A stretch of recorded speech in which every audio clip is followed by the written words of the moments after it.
Welcome to Football Manager 2018. Now, for those of you that are subscribers, you may have noticed I uploaded the first episode of my FM18 beta save with Napoli. However, I have actually already played one season on Football Manager 2018. I decided to just choose Man City, have a nice easy time, win lots of things, and just to get to grips with the game, have a little bit of fun, check out the new features on the game as well, and see what it's all about. So this is just probably going to be a one-off episode. If I do another season, then I'll let you know how I get on. But I just wanted to show you the game really in this video. Have a look at a bit of 3D gameplay as well. There will be another video where I talk about the tactic, because I have done rather well with Manchester City. I know it's pretty easy to do that, but the tactic has been sensational. I'm being modest there. It was pure luck that I've stumbled across it. I'll just quickly show you it, but I will talk about it in a bit more detail in a separate video which will be uploaded after this one. I'll also put a link to the tactic as well if you want to check it out yourself by downloading it from Steam Workshop. Assuming the Steam Workshop will be available on the beta. I don't know. Anyway, I'll upload it somehow for you to use. So I've got one more game to play this season, and it is against the mighty Barcelona in the Champions League final. By the way, I've not downloaded any graphics yet. This is a completely vanilla game, so you can see what the game looks like without any additions to it. So I've not put any face packs, any logo packs, anything into it. This is what it looks like if you don't want to download anything or don't know how to download anything. Anyhow, so I'm gonna show you this game, this Champions League final against Barcelona. It's been a rather impressive season. If I just scroll up, yep, that's right. I've got the entire season unbeaten, including friendlies. It's been pretty remarkable. My last ever season on FM18, which was with West Ham, the team I support. Check out episode 7 of that series. I managed to go the entire season unbeaten in all competitions, and I've managed to do it at my first attempt on FM18.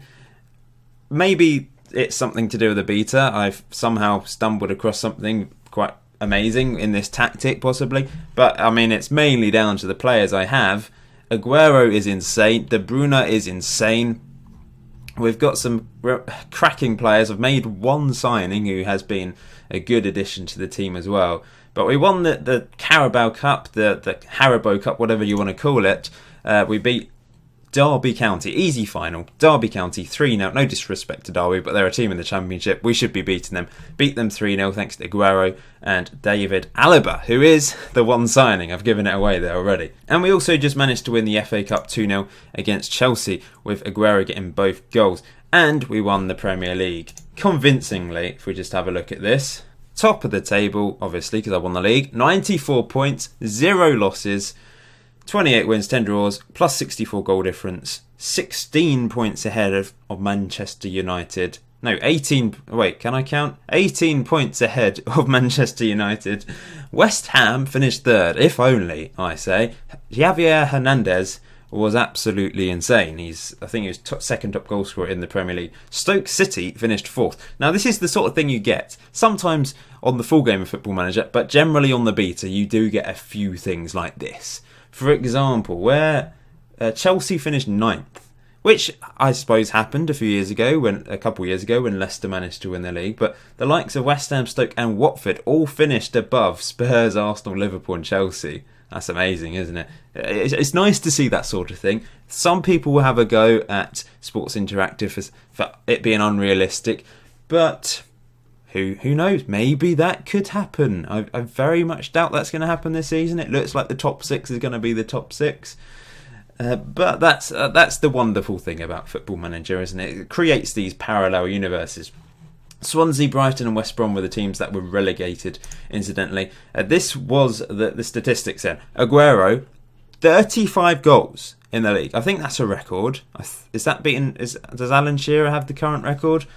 I think 35 goals must be some sort of record. 35 goals in 38 Premier League games. In fact, it was less than that. It was 35 goals in 34 starts and 2 sub-appearances. A goal every 82.63 minutes. Unbelievable. 133 shots, 35 goals. Not bad going at all. We also got the most man of the matches. You can see Hernandez, second top goal scorer, 29 goals. He was ridiculously good, as was Jamie Vardy. Harry Kane did all right. By his standards, it wasn't that great, to be honest.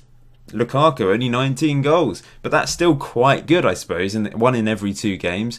And in fact, it was less than that because he didn't play every game. Bernardo Silva also had a really good season. He is... What a player. What a player he is. I knew he was good on Football Manager, but I've never actually had him. And... unstoppable. He really is. 16 goals from him as an inside forward. Average rating, you can see De Bruyne, Aguero and Bernardo Silva on that list, with Mikel Antonio, who had a very good season for West Ham. He actually got the most assists in the league. I want to have a look at this. Where do we go to assists? Don't care about red cards. Let's look at assists. Antonio top. None of our players actually on that list in the top 4 anyway, but we did have some top assist kings in the team overall. So this is the squad. In fact, I'll go to transfers just to show you what I did do. I've got a very small team. We did make 2 signings because this guy came in. Had already been agreed before I took over, so I had no say in this. We've signed an American. But David Alaba, is it David Alaba or David Alaba? He's from Austria. I'm sure everyone, if not 99% of you, know who he is. The Bayern Munich left back, who is world class. £100 million. I know it's a lot of money. It was 60 million up front with 40 million in instalments. The instalment system has changed on Football Manager, by the way. So when you sign players, contracts and all of that sort of stuff, there is a few differences now. But really good first season with us. He got 12 assists in the league, 14 in all competitions, 3 goals as well from left back. Really good average rating. He's well worth it because he's an upgrade on Mendy. He was the only left back at the club, the only natural left back at the club. So I wanted to sign another player. I didn't sign anyone else, and it does look like a small team. We sold Mangala to Bayern Munich for £12 million. He went back the other way. Quite a few players went out on loan. But I think the small team benefited me. Because the whole new dynamic system on Football Manager, for those of you that haven't seen, this is what it looks like. You've got this hierarchy thing with your team leaders at the top in Kompany, Silva and Aguero. Those are my players. We've got influential players, likes of Torre, who's been here a long time. De Bruyne, who's obviously an incredible player, so he's very influential. Some other guys in there as well. Alaba's on that list, despite only signing at the start of the season. In fact, they're highly influential. Then we've got influential with Sané, Danilo and Gundogan, and then the other players who don't really fit into any of those boxes, players that haven't been here very long or perhaps don't have the personality to fit in with the other players. Bravo, for example, probably because of his terrible first season at Man City. Gabriel Jesus, don't know why he doesn't fit in. Mendy's new, so that makes sense. Fabian Delph just doesn't fit in either. Maybe he's just not good enough to be up with that standard. Then you've got social groups. So Mendy and Bernardo Silva don't fit into any of these social groups at the moment because they're new players, and both of them signed last season, so they haven't quite slotted into a social group. In fact, the hierarchy, other players, it doesn't really matter if they're in this bunch. They're just not very influential over the other players. But socially, it is quite important for a player to be in a social group, I think. Although Bernardo Silva, it didn't matter. He's on his own. He's on his own in the cafeteria eating his spaghetti.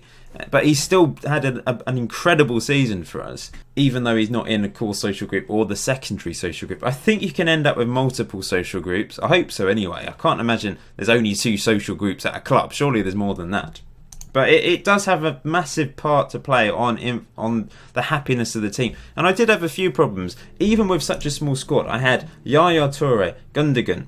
I don't know how to pronounce his name. I always get it wrong. Who else? I think Danilo and Mendy, all 4 of those players came to me wanting first team football. Yaya Toure asked to leave in January. I couldn't get rid of him because his contract runs out at the end of the season. He's 35 years old. No one wanted him, so I couldn't get rid of him. Gundogan was the same, but they both came round. But it does have an impact. I did have to have a couple of team meetings with the players just to talk them round and say, you know, if I play one of these guys, another player is going to get dropped. It's similar to what happened on FM17, but I do feel it's going to have more of an impact dynamics on FM18. Probably more realistic, but could be more frustrating, that feature. So I think from having a small team, it did benefit me on the whole. If I had even more players, I'd have had even more problems with the dynamics of the squad. So this did help. as you can see, top goal scorer, Sergio Aguero, 53 goals so far. We've still got the Champions League final to play, remember. 53 goals. What a machine he is. I didn't expect this. I know, I mean, in real life, some people are saying Gabriel Jesus should be playing instead of Aguero, but no way on the game, because Jesus only got 6 goals. It didn't really work out for him, if I'm honest. When he played, he didn't play particularly well. 6 goals, 2 assists, 6.97 average rating. He is a wonder kid and worth £60 million, but he just couldn't upstage Aguero. He's been phenomenal. Bernardo Silva, second top scorer of 21. Those two shared the majority of the goals. At one point, Silva was ahead, probably a quarter of the way into the season. Silva had scored more goals than Aguero, but Aguero flew away. Given them both new contracts as a result, as have I with De Bruyne and Stones as well, but they deserved it for their amazing seasons. Bernardo Silva also top assists. De Bruyne 15 assists. He is phenomenal, by the way. What a player. He did actually get the second highest average rating behind Aguero. Sané also up there. Really good player. Had a few injury problems. He does seem to be injury prone. Aguero picks up lots of little niggles. Fortunately, he didn't get a big injury this season, so he didn't miss too many games overall. Delph had a very bad injury, which is why he only played 6 games. But then again, he probably wouldn't have played many anyway. David Silva, a little bit injury prone, picked up a few niggles. In fact, most of the team picked up niggles. I don't know if that's as a result of the FM18 beta. Maybe there's just a few more injuries, because we do now have the medical centre, which I have kind of ignored. It does show you how much of a risk players are to injury, their susceptibility after having a severe injury. Perhaps I will pay a bit more attention to it when I've got to grips with the game even more and actually properly paying attention to this. I just let this run in the background. I didn't have to do much. I did a few tactics, did a few in-game stuff, but it was easy. But I'm lucky. Obviously, I picked Man City. If I'd picked Brighton, it would have been a completely different story with this tactic, I'm sure. But I just wanted to have a bit of fun and just get to grips with the new features of the game. So then, I'm going to show you the Champions League final of 2018. Manchester City versus Barcelona. You could actually see that happening in real life. Both of those teams are flying, aren't they? So this might predict the future. So this is the team I'm going with. Ederson in goals, the sweeper keeper. Kyle Walker, John Stones, Vincent Kompany, our captain. Alaba, Fernandinho as a defensive midfielder. De Bruyne playing as a Roman playmaker. Excelled in that position all season. Sané on the left. Sterling playing behind Aguero because David Silva's injured. And Bernardo Silva on the right-hand side. But David Silva never really had an amazing season, if I'm honest. Maybe it's that positional role. It just didn't quite suit him. But I thought advanced playmaker behind the striker, that'd be perfect for him. He did all right, but in comparison to the rest of the team, perhaps not so good. Now, I want to show you this. The match day experience has changed. It really has. There is a couple of things you can do before the game. There is the usual pre-match press conference, but there's also the ability to talk to your team and give them a bit of advice and focus on certain things. Like if you've got it on attacking football, you tell them, we're going to attack today. That's what we want to do. So you have a little sort of what's it called? Let me try and find it. Yes, a briefing. Pre-match tactical briefing. That's what it's called. So you get them before every match. Sometimes I just let my assistant do it because they do get a bit samey after a while. So let's submit team. I'm nervous now because this is lovely, by the way. I like this. When you've got face packs installed, this will look really, really good. But as it is, it still looks pretty snazzy. But yeah, I'm nervous because I've gotten completely unbeaten for the entire season. I bet I'm going to lose now. This is all the same, really, but in a different sort of... It's just a different graphics engine. It looks different. But generally, the team talks and stuff are the same. There are a few more options, I think. Set up opposition instructions. I tend to just go with what my assistant says. Oh, look at that front three. Messi, Dembele and Suarez. Iniesta and Rakitic behind that. I mean, it's an incredible team, isn't it? Then you've got the tunnel. You did get the odd pre-match question on the old games as well, but now you've got this behind, as if you're in the actual tunnel. And then you've got this, them walking out onto the pitch. Look at the stadium. They've improved the stadiums. Overall, it does look better. I know there will be people saying, oh, it still looks the same. but I think it looks better on the whole. Hopefully it comes across like that in the video as we get underway. Now we've got overlapping fullbacks with Kyle Walker and Alaba. They proved deadly, I must say. Let's hope we can cause some carnage to Barcelona. This could be a completely open game. It might finish 5-5 after 90 minutes. Here's Bernardo Silva out wide to Kyle Walker, crossing it in, looking for an early goal. Here's Raheem Sterling back to Walker, and it's knocked away again. But a good start to the game for us. Here's Sterling to De Bruyne again. Here's Bernardo, back to De Bruyne, into Sterling. Aguero, what's he going to do? Oh, yes! That combination has been pretty good, pretty prolific. Aguero into Bernardo Silva. We've scored inside 2 minutes of this match, right at the start of the game. Let's look at the replay from behind the goal. Lovely build-up play. It was basically from kickoff, wasn't it? Aguero, they did clear it a few times, but overall, really good stuff from us. And we're 1-0 up already, and now we've got a corner. Bernardo Silva, Fernandinho, Aguero, it's in the back of the net. Vincent Kompany, I think that it might be his first goal of the season. I might be wrong. But we're 2-0 up after 3 minutes. And this is what I mean about this tactic, this team. We are just deadly. We might go on to lose this, but we're 2-0 up against Barcelona after 3 minutes. It just shows how clinical we are. And we play out from the back with Edison. Not great there, given away though by John Stones. Dembele, Edison catches it. And his yellow outfit. Throw in to Barcelona in a dangerous position. Suarez crossing in, headed away by Walker. In fact, I'm going to go counter now because we are on top. Here's Raheem Sterling through to Aguero. Into Bernardo Silva. Can he find Walker? No, it's back to De Bruyne. Now Raheem Sterling coming deep for the ball. Aguero, lovely ball out wide to Sané, who's crossed it in. And it's 3-0. Bernardo Silva with another goal. This is unbelievable. Unbelievable. What a brilliant cross from Sané. I'm going to go to a different camera angle, I think, for this. Let's look at Data Analyst, which is the new camera view. Miles Jacobson thinks this will replace 2D. I'm not so sure because it is a little bit tricky to know what's going on. This is sensational stuff. I would say I can't believe it, but we have been brilliant. We beat Real Madrid in the Champions League. We've beaten some big boys. So we've definitely proven ourselves already up to this stage. Here's Aguero into Raheem Sterling. Hits the post. Almost 4. We've been all over Barcelona. Here we go with that game then. Another highlight. 33 minutes in. David Alaba plays it into De Bruyne. Into Raheem Sterling. What's he going to do? He's going to run with the ball in his sort of strange run that he has. Here's Alaba crossing it in. It's not a great cross from him, but Kompany deals with it easily. But now here comes Lionel Messi, and this is where they could prove dangerous. Suarez, good save. Edison catches it as well. He's been really good in goal. I've not had to I've played Bravo in a few League Cup games, but Edison is solid hands, really good with his feet as well. Here's Bernardo Silva, Fernandinho, what a ball to Kyle Walker.